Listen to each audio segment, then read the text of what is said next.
E tudo bem, Marcos? Tudo bem-vindo. Tudo bom, Miguel? Quanto tempo? Tava com saudade já. Pois é. O Marco, ele se dispôs a conversar com a gente lá em Beijinha muito cedo, são 5h30 da manhã, certo? Exatamente. E tá sol, já tá clarão já. Essa época do ano já clareia cedo aqui. Conseguiu descansar? Conseguiu dormir? Pouquinho só, né? Pouquinho só. Tá bom. Te agradeço muito aí a disposição, a disciplina do Marco Fernandes para vir conversar com a gente. É importante, Marco, né, para o pessoal entender sobre a China. O Marco, ele deu uma entrevista recente para o Global Times, que é um dos principais canais de informação lá, o canal do Partido Comunista. Eu achei super interessante sua entrevista, Marco. Eu devo trazer aqui, deixa eu colocar aqui na... Eu achei super interessante, né, porque trata de um tema que é muito importante hoje no mundo, que é essa acusação, que eu acho engraçado, para ser sincero, Marco, de excesso de capacidade, porque nunca ouvi nada parecido, né? Eu acompanho essas críticas econômicas, mas eu nunca tinha ouvido falar nisso, de excesso de capacidade. Eu achava que isso era bom, né? Porque um país que investe em produtividade, né? Porque sem contar que tem coisas que, de fato, o mercado ele corrige, né? Eu não sou muito liberal, mas eu sei que o mercado corrige esse tipo de coisa. Se você tem excesso, o preço cai, né? Ou seja, e a China não vai vender de graça esses produtos. Mas, enfim, é uma entrevista muito boa aqui do Global Times. Eu vou colocar aqui nos comentários para o pessoal ler a entrevista. Deixa eu colocar aqui nos comentários. É só explicar que a tradução do link é automática, né, do Google. Sim, exato. O português é meio estranho às vezes, para o pessoal quando for ler, só para não estranhar muito, às vezes o português é meio estranho. Bem lembrado. A original está em inglês, eu botei a tradução automática, que qualquer um sabe, é só apertar o botão do mouse aqui da direita, traduzir, ou senão lá em cima, para traduzir para isso o Google Chrome. Né? Aí já entra a tradução para o português. Ô, Marco, vamos começar falando sobre esse tema, né? Essas acusações de superprodução, excesso de capacidade contra a China, né? Que estão sendo feitas, sobretudo, contra os carros elétricos, contra os painéis solares. Como é que você está vendo essas acusações? Estão vindo, sobretudo, da Europa e dos Estados Unidos. Uhum. Bom, Miguel, primeiro só para esclarecer também, eu estou em Xangai esse final de semana, eu vim para cá para umas reuniões, né? Eu moro em Pequim, mas estou em Xangai, porque o pessoal está lendo aí Xangai, e você falou Pequim só para o pessoal não ficar confuso. Estou aqui, hoje vou almoçar mais tarde vou almoçar com o Elias Jabor aqui, que mora em Xangai. Ah, legal, manda um abraço para ele. Mando sim. Então, primeiro assim, você já falou, né? Existe momentos em setores da economia, isso é histórico no capitalismo, em que há muito investimento em um setor que é muito produtivo, muito lucrativo, e muitas empresas correm para esse setor e, em um momento, né, há um desequilíbrio. Né? E aí eu também não sou nem um pouco liberal, como você sabe, mas, né, há mecanismos de mercado e que vão regulando isso aos poucos, né? Ou, se não, é crise. Acontece crise, né? O mercado, a gente sabe, não resolve tudo, sempre, né? Mas o que está acontecendo agora, Miguel, é mais um capítulo da guerra midiática, né, da disputa de narrativas, como se diz hoje, contra a China. Porque, de fato, a China, nesses setores que você mencionou, carros elétricos, painéis solares, também turbinas eólicas, a China conseguiu, nos últimos anos, dar um salto gigantesco de produtividade, né? E conseguiu chegar numa equação de alta tecnologia, alta qualidade e preços muito mais baixos do que os seus competidores ocidentais. Né? Então, ano passado, por exemplo, a BYD, né, a BYD, que é a líder, se tornou a líder global de venda de veículos elétricos, né? Passou a Tesla, que é líder já fazia mais de 10 anos, né? Inclusive, dia desses lembraram aí, né, num videozinho do Elon Musk, há 10, 11 anos atrás, uma repórter pergunta para ele, mas você não teme a concorrência dessa nova empresa chinesa, a BYD? E ele dá risada, né, naquele jeito bem arrogante do Elon Musk, que a gente já conhece, né, dá risada e diz, você já viu os carros deles? Ela, não. Aí ele, não há a mínima chance deles competirem com a gente.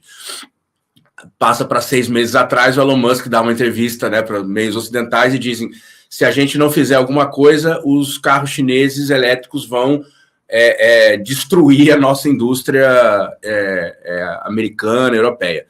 Então, é isso que está acontecendo, né? Então, eles criaram agora esse overcapacity, esse excesso de capacidade, para dizer que a China, na verdade, está inundando o mercado global com seu excesso de capacidade, porque duas coisas. Primeiro, porque sua demanda doméstica é baixa, então a China tem que desovar esses carros, essas painéis solares no mundo inteiro. E segundo, porque a China as empresas chinesas recebem subsídios. E isso distorce, né, as leis saudáveis do mercado. Ora, isso é duplamente uma falácia, né? Primeiro porque, ninguém nunca ouviu falar de acusação de supercapacidade para Boeing ou para Airbus, né? A gente anda o mundo inteiro de avião e o mundo inteiro você voa na Boeing e na Airbus. E de vez em quando você voa num Embraerzinho, né? Ou a Volkswagen, né, que exporta a maior parte da sua produção é exportada, não é vendida domesticamente na Alemanha. Tem fábricas, inclusive, em vários países do mundo. Então, isso aí é uma falácia. Ninguém acusa a Boeing de overcapacity, né, de excesso de capacidade. E, por outro lado, a questão do subsídio, né? O subsídio faz parte das políticas industriais dos países, sempre fez, e está voltando a fazer cada vez mais. Os Estados Unidos, recentemente, criaram dois novos decretos, você acompanha, né, que é aquela lei de a CHIPS, né, que é a lei de ciências e chips, e o outro, o ato de redução da inflação. Os Estados Unidos estão colocando centenas de bilhões de dólares para subsidiar as suas empresas ou empresas estrangeiras, por exemplo, de Taiwan, que venham produzir chips nos Estados Unidos. E sim, a China, claro que a China subsidia suas empresas, é evidente, isso é competição global e é um Estado que também é um Estado, né, socialismo de mercado, e que, portanto, tem no planejamento da sua economia um dos pilares do segredo do seu sucesso. Então, acho que isso mostra um pouco como é que o Ocidente tá desesperado, né? Porque perderam mais essa concorrência e agora estão apelando, né? Estão apelando para as tarifas, né? O Biden já decretou novas tarifas para esses produtos, né, que a gente falou, e, por outro lado, uma guerra midiática, né, que busca, como sempre, desqualificar tudo que vem da China. Quando os Estados Unidos fazem, interesse nacional, subsídios. Quando a China faz, está trapaceando, né, está tentando distorcer as leis de mercado. Mais uma vez. Como a diferença, Marco, que eu acho que hoje em dia você tem uma percepção maior no mundo sobre essa duplicidade de valores do Ocidente, né, que está em toda parte, né? A gente vê isso nessa acusação de excesso de capacidade da China, mas a gente vê também na questão de Gaza, né, que os países que defendem os direitos humanos não se manifestam. Os Estados Unidos envia armas para Israel. O Netanyahu vai ser recebido agora no Congresso americano. Vai ser recebido e ovacionado lá dentro, né? Um sujeito que... Isso depois do tribunal da Corte Internacional de Justiça emitiu uma decisão, né, que há muitos indícios de genocídio em Gaza. Isso meses atrás, né? Porque agora ele já até emitiu outras ordens mais duras, outros países se juntaram à iniciativa da África do Sul, e você tem e o Tribunal Penal Internacional pediu a prisão do Netanyahu e de outros ministros lá do governo de Israel com acusação de crimes de guerra, né? E os Estados Unidos, a reação do governo americano é ameaçar publicamente esses tribunais internacionais. Né? Imagine se a China fizesse uma coisa como essa, ameaçar publicamente esses tribunais internacionais. Enfim, a duplicidade de valores, porque são instituições criadas pelos Estados Unidos, pelos próprios Estados Unidos, que é para instituir uma ordem internacional, né, e que eles próprios começam a destruir. Né? Nesse novo mundo aí, eu acho que a China emerge também, queria saber a sua opinião, né, como um ponto de estabilidade, né, um ponto de racionalidade para esse caos internacional. O que você acha? Não, sem dúvida, Miguel. Eu acho que cada vez mais países, sobretudo do sul global, estão chegando a essa mesma conclusão que você. Né? Aliás, foi muito interessante, semana passada, você viu que o ministro, o secretário, eu nunca sei como chamar o Celso Amorim, porque para mim ele é o eterno chanceler. Assessor especial da presidência. Exatamente, né? Aqui na China, eu chamo ele para os chineses aqui, eles, mas quem é? Eu falei, olha, é o Wang Yi brasileiro. Porque o Wang Yi, você sabe que o cargo dele é acima do chanceler, né? Apesar de que agora ele tá com um duplo cargo, né? Porque o chanceler saiu meses atrás, né? Foi saído. Ele teve que voltar a assumir o cargo de chanceler, mas ele tem um posto que ele é o chefe do escritório de relações internacionais do Politburo. Isso é o chefe da diplomacia. Então eu falo, olha, no fundo ele é o Wang Yi brasileiro. Mas enfim, ele esteve aqui justamente para encontrar com o Wang Yi, né? E eles dois, Brasil e China, então, emitiram um comunicado conjunto em relação ao tema da Ucrânia. Né? Eu acho que isso foi muito significativo, Miguel. Eu não sei como que isso repercutiu no Brasil. Na verdade, eu acompanhei pouco nessa semana passada, mas acho que isso é de uma importância gigantesca e eu acho que a gente precisa valorizar muito a iniciativa do presidente Lula e do chanceler, enfim, do secretário Celso Amorim, porque eu acho que sinalizou também uma afinação geopolítica entre o Brasil e a China, que eu não sei se você reparou também, há uns meses atrás, lembra quando o Lula falou, foi a primeira vez, né, que ele aumentou o tom contra Israel, né, ele comparou Israel ao que os nazistas fizeram na Segunda Guerra e tal, que deu aquele bafafá todo, ele está certíssimo, né, o presidente Lula está certíssimo. 4 dias depois, foi quando a China, o enviado chinês lá na Corte Internacional, fez uma declaração que surpreendeu todo mundo aqui na China, inclusive. Não sei se você lembra onde ele disse que, pelos critérios do direito internacional, a Palestina é uma colônia. E, enquanto colônia, o povo palestino, enquanto submetido, né, à colonização, o povo palestino tem o direito, são preceitos do direito internacional, tem o direito à resistência armada. Eu lembro disso. Muito forte. Ora, isso foram, Miguel, 4 dias, menos de 4 dias entre a declaração do Lula e essa da China. Acho assim, geopolítica não tem coincidência, né? A gente conhece o presidente Lula. Eu acho que ele não daria uma declaração tão forte como essa se não tivesse costura sendo feita nos bastidores, do mesmo jeito que a China não dá declarações, não é do feitio da diplomacia chinesa um tipo de declaração como essa. Nunca tinha sido feito, nunca antes na história desse país, a China tinha se pronunciado de maneira tão radical, eu diria, em relação ao tema da Palestina. E agora, então, né, Celso Amorim e Wang Yi fazem essa declaração conjunta em relação à Ucrânia, dizendo nós não vamos à Suíça, não há conferência de paz possível sem os russos, e propondo, então, uma conferência de paz onde todas as partes estejam representadas. Eu acho que isso é um movimento muito interessante nos últimos meses, aí de afinação entre as diplomacias do Brasil e da China. Bem lembrado. Né? Essa conferência de paz que aconteceu na Suíça, o Zelensky, presidente da Ucrânia, que na realidade nem deveria mais ser chamado de presidente, porque o mandato dele já está expirado, né? Ele não... É o ditador da Ucrânia. Vamos ver se a Folha vai começar a chamar de ditador da Ucrânia agora. Ditador da Ucrânia.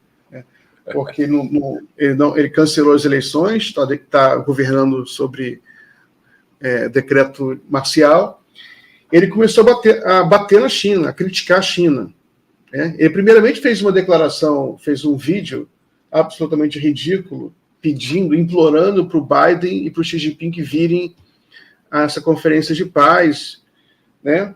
Ridículo porque é óbvio que o Xi Jinping não iria, o Biden não foi, por que o Xi Jinping iria às conferências? Né? Mas a China tem um papel, a China, o mundo inteiro está vendo o papel que a China está jogando, né, em relação a essa guerra na Ucrânia, porque a Rússia, ela se voltou para o leste, né? A Rússia aumentou muito o seu comércio com a China. Muito. E, inclusive, o Blinken, ele, quando esteve na China há pouco tempo, poucas semanas atrás, ele fez um tour lá pela China e, no final, ele fez uma declaração agressiva, dizendo que a China não deveria mais exportar, reduzir as relações com a Rússia. Aí o pessoal fez até um meme, né? A resposta do Xi Jinping. Dias depois ele aparece de abraços. Tem gravata, né? Dois tem gravata, dando abraço e tal. As imagens foram muito fortes, né? Porque o Xi Jinping, o Putin foi recebido com tapete vermelho, passou lá alguns dias em Pequim, se encontrou várias vezes com o Xi Jinping, teve esse abraço, né? Depois teve até uma polêmica, não, o Xi Jinping abraça ou não? Aí depois ele já deu abraço em alguns, mas não é assim tão comum. Não. E, de qualquer forma, a imagem que passou para o mundo foi forte, né? De uma união. E são dois gigantes. E quem conhece a história, muita gente esquece, como eram duas potências comunistas, o pessoal achava que eles eram amigos, mas não eram. Eles eram inimigos durante muito tempo. Inclusive, teve momentos em que a China tinha mais medo da Rússia do que os Estados Unidos. Né? Exatamente. Porque tinha um conflito grande. Mas hoje, em função até da guerra na Ucrânia, estão mais unidas que nunca. O que significa para você essa união da China e da Rússia hoje para o mundo e para essa nova ordem mundial? Olha, eu acho que essa união, como o Putin já falou isso mais de uma vez, né? Diz que é a melhor relação da história dos dois países, né? Justamente fazendo menção, né? Subentendendo, né? O que você acabou de falar, que nem na época dos dois países comunistas não eram tão afinados assim. Aliás, em 62, né? Quando há a ruptura, né, o racha sino-soviético, aí a coisa, né, fica realmente degringola. Mas, Miguel, eu acho que essa união, ela é provavelmente a grande esperança da humanidade, ou pelo menos do sul global, né, porque a gente está falando de duas grandes potências econômicas, militares, tecnológicas, diplomáticas. Você sabe que eu estava fazendo uma pesquisa um dia desse, Miguel, e eu cheguei num dado interessante para a gente pensar a dimensão econômica, né, dessa parceria.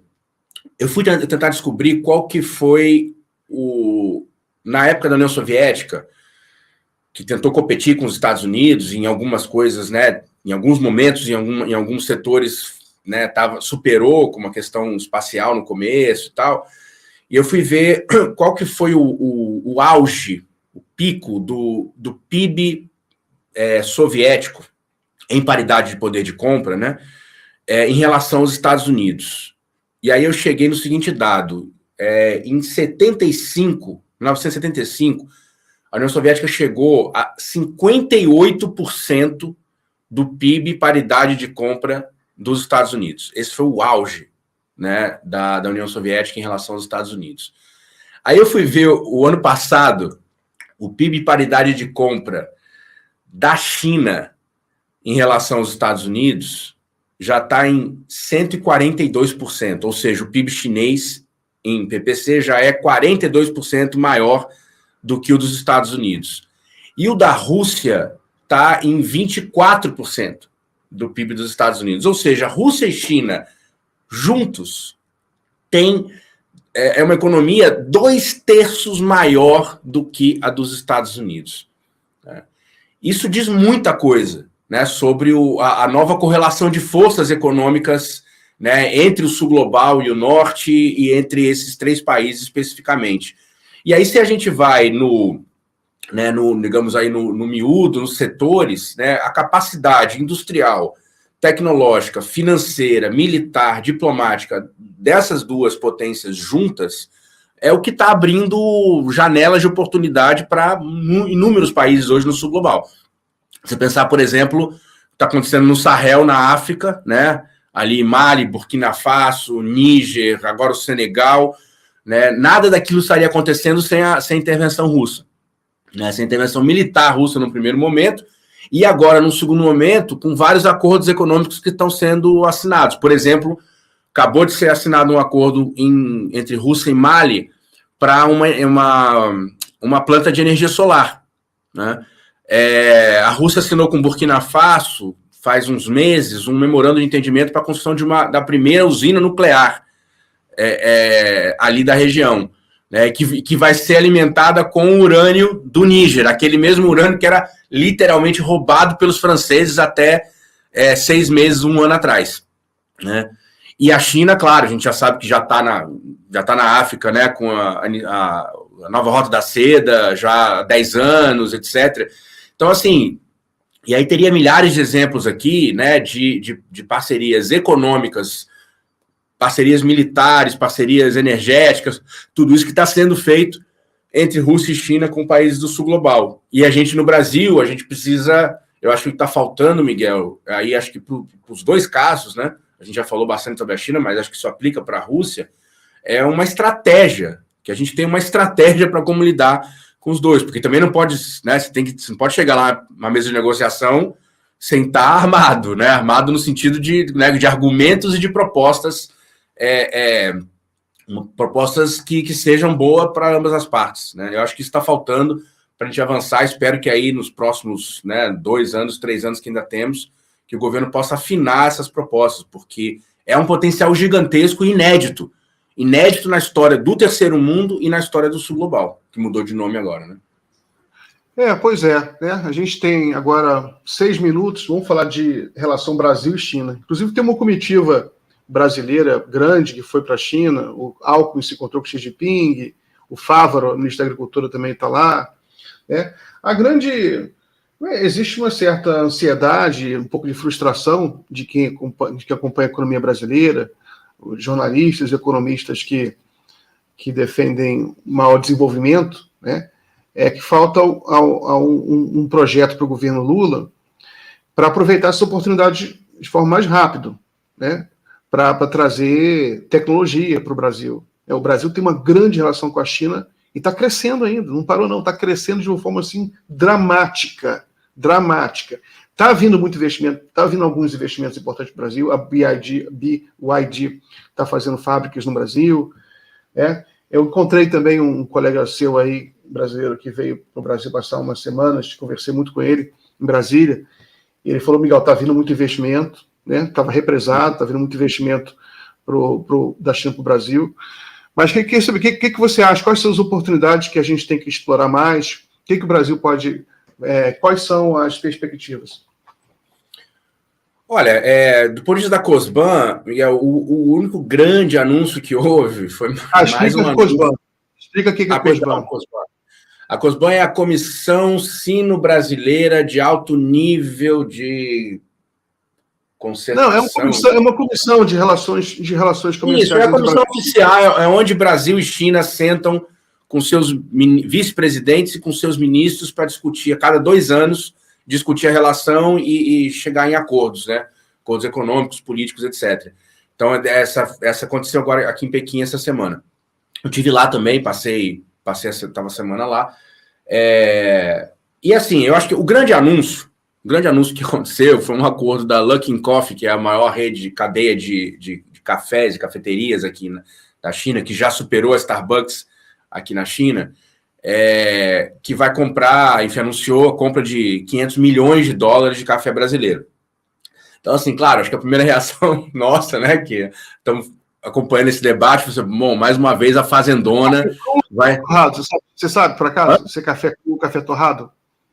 Você sabe? Não, o pior é que não é café torrado. O pior é que não é café... Assim, esse acordo eu não li ainda todo, mas eu sei que a prática chinesa aqui, eles não querem comprar o café torrado, eles querem torrar aqui, agregar valor aqui, obviamente, mas porque também dizem que se você torrar no Brasil, ele perde a qualidade, porque a viagem são 2 meses, etc, etc.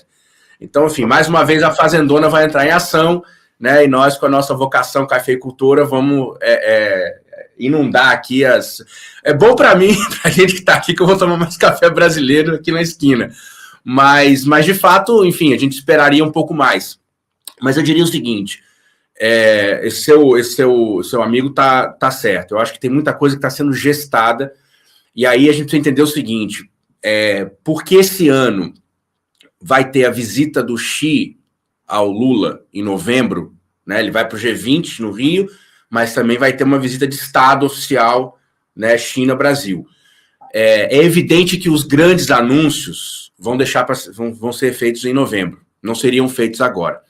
E aí eu posso falar, por exemplo, eu tive o dia inteiro no seminário da Apex, né, que é a Agência Brasileira de Comércio Exterior, e vi falas muito interessantes de coisas que estão sendo gestadas. Por exemplo, Nelson Barbosa, né, o ex-ministro da Economia, que está agora na, acho que, diretoria de planejamento do BNDES, se eu não me engano, ele falou sobre... Tem um fundo, Brasil e China, um fundo de investimento que foi criado em 2016.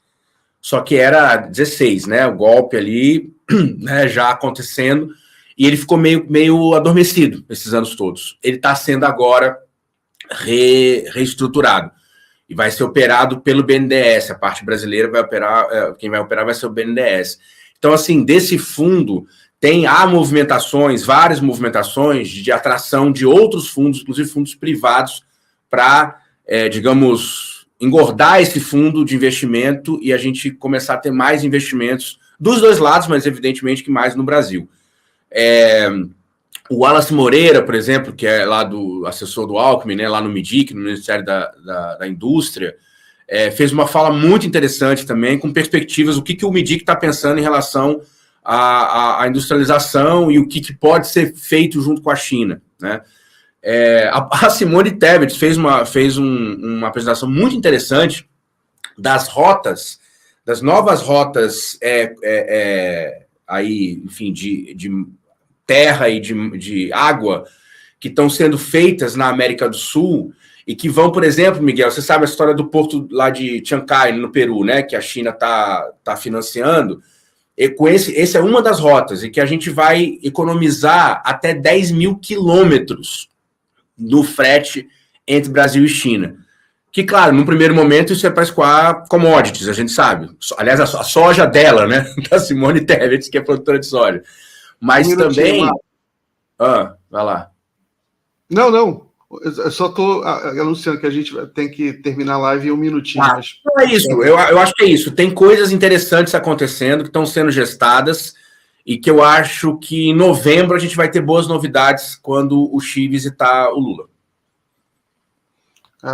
Que bom. Vamos esperar ansiosamente aí por esses anúncios. Marco, então, forte abraço, bom sábado para você. Aqui é sexta-feira, aí é sábado. Loucura isso. É isso aí, um abraço no Elias Jabbour e vamos tentar manter essa ponte aí, de vez em quando você vai aí. De repente, um outro dia, quando você possa, não prejudica seu final de semana. Então, forte abraço aí, Marco. Valeu, Miguel, obrigado e estamos à disposição. Grande abraço. Valeu. Bom final de semana para todo mundo, pessoal. Eu volto na segunda-feira, às 5 horas da tarde. Não esqueça de deixar um like aí na live antes de sair. Pode terminar, Caian.